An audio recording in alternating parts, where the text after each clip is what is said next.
så meget om, hvordan vi møder hinanden, når vi får den her gode start. Og jeg var ude og gå en rigtig lang tur her den anden dag, fordi min kone, hun var hjemme.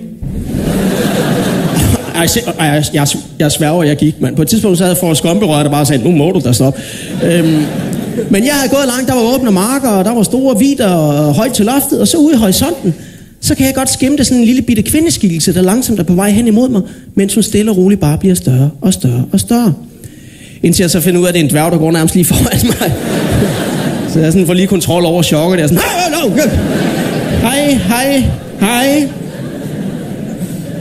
hej. Så ignorerede hun mig fuldstændig. Ikke et lille nik, ikke engang et ingenting. Jeg tænkte, det var da alligevel mærkeligt, men det kan da selvfølgelig også være, noget troede, jeg sagde, rej. Og så kiggede jeg ned af sig selv og tænkte, jeg er da ikke lyserød i hvert fald. Og så blev jeg sådan lidt, det var da egentlig en dårlig start, det var da en virkelig dum måde at møde hinanden på. Og jeg havde det lidt sådan, skal jeg bare lade det her passere? Skal jeg bare lade noget gå for ret her? Og så blev jeg vel sådan, nej, det er sgu ikke i orden, det var en dum start. Sådan, hallo?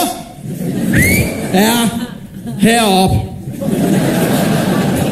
Og jeg ved godt, det er rigtig langt sagt, men hvornår har jeg altid lige chancen for at fyre den sætning af? Men det er fordi, jeg sagde simpelthen hej til dig lige før, ikke også? Og så sagde du ikke hej igen. Og så blev jeg sådan lidt nervøs på din vegne og tænkte, er du konfus, er du forvirret, er du faret vild, kan du ikke finde tilbage til cirkuset? Så blev hun sur. Eller småsur, som de nu kan blive.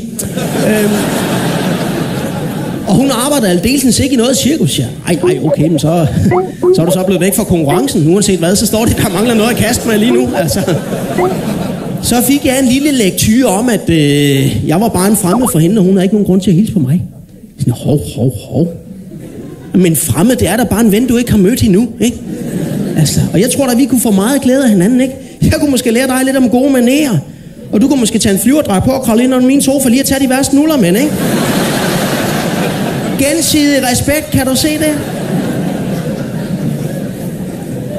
Gensidig respekt. Det handler så meget om, hvordan vi møder hinanden, når vi får den her gode start. Og med jævne mellemrum, så dukker der sådan en tosse op med en hæk i hele hovedet og siger, at der skal være sharia-zone der, hvor han bor, og vi andre, vi skal bare rette ind efter ham. Og prøv, for mig har det ikke noget med religion at gøre. For mig det har noget at gøre med en eller anden tendens i samfundet til, at man er sig selv nok. Man kan ikke sætte sig ud over egne behov. Man gider ikke stille sig til rådighed for fællesskabet. Prøv, vi kan sgu da ikke bare rende rundt og lave vores egne regler og zoner efter for eget godt befindende, vel? Nede på Falster, hvor jeg kommer fra, der har vi da også vores egne regler. Det ved jeg da godt. Nede på Falster har vi jo en uskreven regel om, at hvis man er taget til fest og har fået for meget drik, og alligevel vælger at køre hjem, så tager man altså de små veje. Og det er ikke noget problem nede på Lolland Falster, fordi der er kun små veje. Det er